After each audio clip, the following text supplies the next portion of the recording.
আজকের দিন বৃশ্চিক রাশি 9 জানুয়ারি 2024।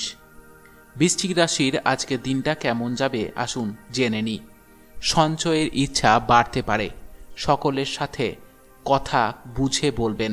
সন্তানদের নিয়ে সংসারে কলহ সৃষ্টি হতে পারে, আইনি সমস্যায় পড়তে পারেন। নিজের প্রতিভা বিকাশের বিশেষ দিন, কোনো ভয় আপনার বুদ্ধি নাশ করতে পারে।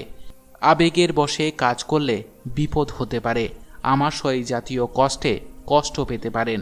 কাজের চাপের জন্য শরীরে কষ্ট বৃদ্ধি হতে পারে। সম্পত্তির ব্যাপারে খরচ বাড়তে পারে। সামাজিক কাজের দায়িত্ব বাড়তে পারে। নেশার প্রতি আসক্তি বৃদ্ধি পেতে পারে। সম্পদ আয় ভালো হওয়ায় আনন্দ পাবেন। পারিবারিক জীবন খুব খারাপ যাবে। সম্পর্ক প্রেমের সম্পর্কে চিড় ধরতে পারে। পেশা জীবিকার ব্যাপারে দিনটি শুভ নয়। শুভ সংখ্যা 55। শুভ দিক উত্তর পূর্ব দিক। শুভ রত্ন লাল প্রবাল। শুভ রং লাল। আপনার দিনটি খুব ভালো কাটুক। জয় মা তারা, জয় বাবা লোকনাথ।